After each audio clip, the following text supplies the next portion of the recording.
इसहाक डार पाकिस्तान के नए डेप्यूटी वज़ीर आज़म होंगे। ये रातों रात क्या मौजज़ा हो गया कि हुकूमत की ऊपर नीचे ये जो मामलात हैं ये क्यों बदले हैं, इसका सवाल ढूंढेंगे हम आज के प्रोग्राम में। सबसे पहले प्रोग्राम का आगाज़ करते हैं चेयरमैन पाकिस्तान तहरीक इंसाफ इमरान खान, जिनके बारे में हर पाकिस्तानी जानना चाहता है कि इमरान खान इस वक्त कैसी सूरत हाल में हैं। फवाद चौधरी ने आज मीडिया से एक लंबे अरसे के बाद गुफ्तगू की। उन्होंने कहा कि मैं जेल में मेरी इमरान खान साहब से मुलाकात हुई और मैंने उनको देखा कि वो 2014-15 के फिटनेस लेवल पे चले गए हैं। जी हाँ नाज़रीन, ये एक खुशखबरी है पाकिस्तान तहरीक इंसाफ के फैंस के लिए और पाकिस्तानियों के लिए जो इमरान खान के बारे में जानना चाहते हैं कि इमरान खान की सेहत कैसी है। तो इमरान खान फिटनेस लेवल पे 2014 और 15 के लेवल पे हैं। इसके अलावा उन्होंने कहा कि इमरान खान साहब एक टाइम खाना खाते हैं और फिर रात को वो दलिया खाते हैं, एक्सरसाइज बहुत ज़्यादा करते हैं। इसके साथ साथ जो एक और बात जो फवाद चौधरी ने बताई वो भी सुन के आपको हैरानी होगी और खुशी भी होगी। उन्होंने कहा कि इमरान खान तवक्कल के उस लेवल पे पहुंच चुके हैं कि वो हर चीज़ को अल्लाह सुब्हान व तआला से मंसूब कर देते हैं, यानी कि उनका ईमान इतना पुख्ता है कि अब उनको तोड़ना मुश्किल ही नहीं नामुमकिन है। और अभी रिसेंटली जो इमरान खान साहब का बयान आया कि ये लोग मुझे 9 साल तक भी जेल में रखें तो ये मुझे ऐसा ही पाएंगे और मेरी आंखों में डर नहीं होगा। जी हाँ नाज़रीन, तो ये हैं बानी चेयरमैन पाकिस्तान तहरीक इंसाफ इमरान खान की ताज़ा तरीन सूरत हाल जो कि फवाद चौधरी ने आज शेयर की। ज़री सी बात है, फवाद चौधरी साहब ने पार्टी छोड़ दी। फवाद चौधरी साहब ने यह भी बताया कि इमरान खान साहब जेल में बैठ के पार्टी के साथ होने वाली हर जुल्म और ज़्यादती को देख रहे हैं और वो नोट कर रहे हैं, याद कर रहे हैं, याद रख भी रहे हैं। किस बंदे ने पार्टी के साथ कहाँ पे कौन सा किरदार अदा किया, ये भी इमरान खान के नॉलेज में है। एक और बड़ा बयान जो कि मौजूदा चेयरमैन पाकिस्तान तहरीक इंसाफ बैरिस्टर गौहर की जानिब से आया। उन्होंने कहा जी कि पार्टी के जितने भी लोग मुज़ाकरात की, डायलॉग की, बातचीत की बात कर रहे हैं वो सब उनके अपने अपने बयानात हैं। उन्होंने कहा जब भी कोई डायलॉग शुरू होंगे तो सबसे पहले उनका ऐलान बाहैसियत पार्टी चेयरमैन मैं करूंगा और या फिर इमरान खान साहब करेंगे। जी हाँ नाज़रीन, ये एक बड़ी खबर है चूंकि कुछ दिनों से ये बातें की जा रही थी। शहरयार अफरीदी ने बयान दिया कि जी हम चीफ ऑफ आर्मी स्टाफ और DGISI से बातचीत करेंगे, जिसके बाद पाकिस्तान मुस्लिम लीग नून में एक नया भूचाल खड़ा हुआ। उन्होंने कहा जी कि देखें ये तो डील मांग रहे हैं और इस तरह से इमरान खान साहब कोशिश कर रहे हैं कि वो एस्टेब्लिशमेंट के साथ बात करें। नाज़रीन, एक चीज़ तो कंफर्म है, वेरी श्योर है, ये आप भी जानते हैं, मैं भी जानता हूं कि 2024 के इलेक्शंस थे 8 फरवरी के, उसमें ये जो मौजूदा हुकूमती पार्टियां हैं ये तो नहीं इलेक्शंस जीती। तो जाहिर सी बात है जो जीती है या जिसने इनको जितवाया है वही 2 पार्टियां आपस में डायलॉग्स करेंगी ना। ये तो किसी भी सूरत किसी भी डेमोक्रेटिक सिस्टम का हिस्सा ही नहीं है जो कि मैंडेट चोरी करके और फिर उसके बाद हमने देखा कि मखसूस नशिस्तें भी पाकिस्तान तहरीक इंसाफ को नहीं दी गई। ये और बात है कि कानूनी तौर पे कुछ मामले थे, कुछ फ्लॉज थे जो पाकिस्तान तहरीक इंसाफ की तरफ से भी थे। अच्छा, अब हम लोग बात कर लेते हैं कि रऊफ़ हसन जो कि रिप्रेजेंटेटिव हैं पाकिस्तान तहरीक इंसाफ ने, उन्होंने चीफ जस्टिस ऑफ पाकिस्तान को आड़े हाथों लेते हुए कहा कि ये ना अपनी मर्जी से सुन सकते हैं, ना बोल सकते हैं, ना ये कुछ कह सकते हैं। अगर ये इंसाफ नहीं कर सकते तो अपने ओहदे से अलग क्यों नहीं हो जाते। तो रऊफ़ हसन साहब की इत्तला के लिए ये ज़रूरी है कि अभी हम रिसेंटली कल या परसों की बात करें तो पाकिस्तान मुस्लिम लीग नून के रिप्रेजेंटेटिव वो कादिर साहब ने उन्होंने कहा कि अगर मुझसे सवाल पूछा जा रहा है चीफ जस्टिस ऑफ पाकिस्तान की एक्सटेंशन के बारे में, क्या वो एक्सटेंशन लेंगे या हुकूमत देगी, तो इन दोनों का जवाब है हाँ। यानी कि काजी फायज़ ईसा साहब वो हर सूरत कोशिश करेंगे कि उनके ओहदे की जो मुद्दत है वो बढ़ा दी जाए। दूसरी जानिब नाज़रीन, हम बात करते हैं जो एक बड़ी तब्दीली रोनमा हुई वो ये है कि इसहाक डार साहब को डेप्टी वज़ीर आज़म अनाउंस कर दिया गया है, उनको अपॉइंट कर दिया गया है। अच्छा, अब इसमें 2 तरह की इतलात आ रही हैं। एक तो हमारे सोर्सेज ये बता रहे हैं क्योंकि नवाज शरीफ साहब को बड़े तहफ़्फ़ुज़ात थे मौजूदा हुकूमत पे, फिर मोहसिन नकवी साहब की मौजूदगी भी नवाज शरीफ साहब को नहीं भा रही थी। नहीं भा रही मतलब आप समझ ही रहे हैं कि जाहिर सी बात है हुकूमत तो आपकी है नहीं, जिन्होंने दी उन्होंने चेक एंड बैलेंस रखने के लिए मोहसिन नकवी साहब को बिठाया, लेकिन अब ये चेक एंड बैलेंस बर्दाश्त नहीं हो पा रहा था।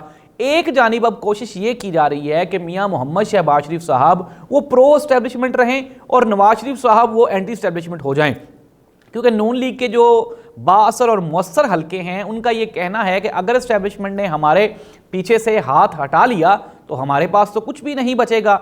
ऐसी सूरत हाल में मियां मोहम्मद नवाज शरीफ साहब एंटी एस्टैब्लिशमेंट बयानियां बनाना चाह रहे हैं ताकि आने वाले दिनों में आवाम को, कौम को, मुल्क को बेवकूफ़ बाआसानी बनाया जा सके। और शायद इसीलिए उन्होंने इसहाक डार साहब की सूरत में ये जो अपनी नई अपॉइंटमेंट की। अब इसहाक डार आपको पता ही होगा कि मियां नवाज शरीफ साहब ग्रुप से हैं। अब यहाँ पे इस मुल्क में दो ग्रुप्स वो आपस में इक़्तिदार की लड़ाई लड़ रहे हैं। एक शीन ग्रुप है शहबाज शरीफ साहब वाला और एक नून ग्रुप है नवाज शरीफ वाला। तीसरा जो ग्रुप है वो आप सब जानते हैं कि वो एक्चुअल कंट्रोल तो उनके हाथ में। अब लेट्स सी, देखना ये होगा कि जाहिर सी बात है कि नवाज शरीफ साहब के नाम पे वो लोग ऑलरेडी मुत्तफिक नहीं थे। यही वजह थी कि शहबाज शरीफ साहब को लाया गया। लेकिन नवाज शरीफ साहब भी अब इस चीज़ पे मुत्तफिक नहीं है कि जी मुझे लंदन से बुला के वो लंदन प्लान सारा मेरे साथ डिस्कस किया गया, तहरीरें मेरे साथ हुई, दस्तखत मेरे साथ हुए, लेकिन हुकूमत शहबाज शरीफ ग्रुप को दे दी गई। फिर राना सनाउल्लाह, साद रफ़ीक, जावेद लतीफ़, शाहिद खाकान अब्बासी, इन तमाम लोगों को बाहर निकाल दिया गया और इक़्तिदार भी वो शहबाज शरीफ ग्रुप को दिया और फिर वजारतें भी उन लोगों को दी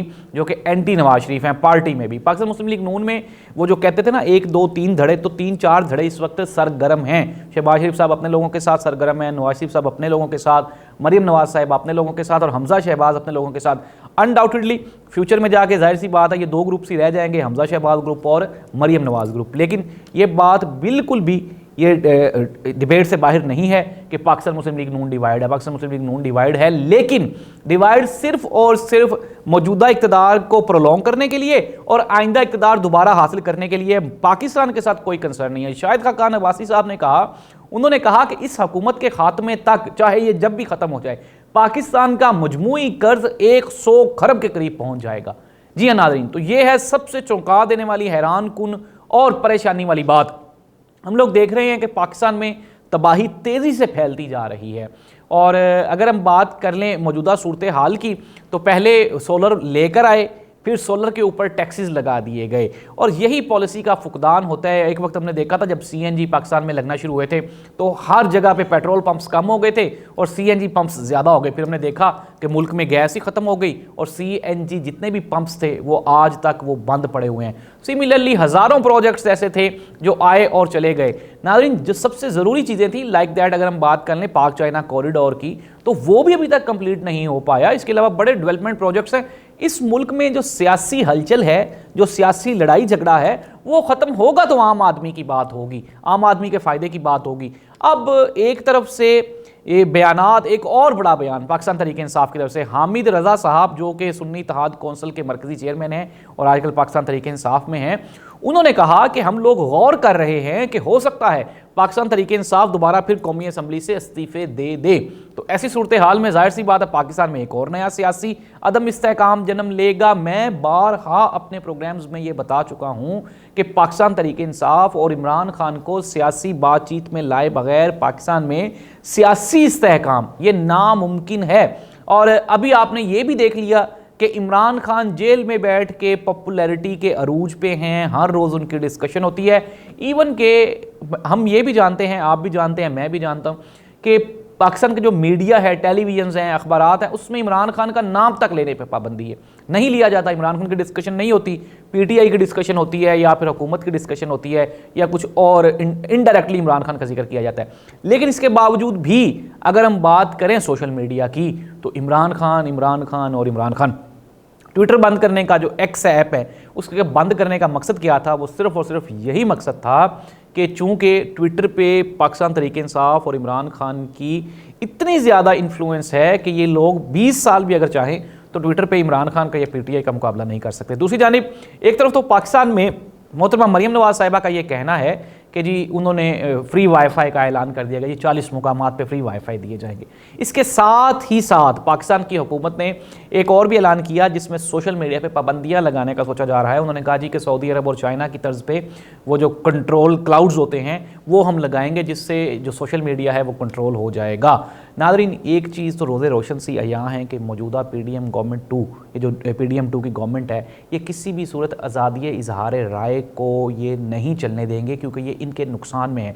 जब एक चोर होता है तो वो उसकी ये कोशिश होती है कि शहर में, इलाके में शोर कम से कम हो ताकि उसकी चोरी ना पकड़ी जाए। PDM 2 की गवर्नमेंट ने चोरी का मैंडेट लेके हुकूमत बनाई है और इनको ये खौफ है कि अगर सोशल मीडिया की इसी तरह से ये जो इन्फ्लुएंस है ये जारी रही तो ये बेनकाब होते रहेंगे और इनकी आवाम में पजीराई ज़ीरो हो जाएगी। नवाज शरीफ साहब कोशिश कर रहे हैं कि किसी न किसी तरह अपनी मरती हुई सियासत को वो दोबारा से ताज़ा कर सकें और एंटी इस्टेब्लिशमेंट बयानियाँ बना सकें, लेकिन ये नामुमकिन है क्योंकि आप हुकूमत के मदे ले रहे हैं, चोरी का इक़्तिदार आपके पास है।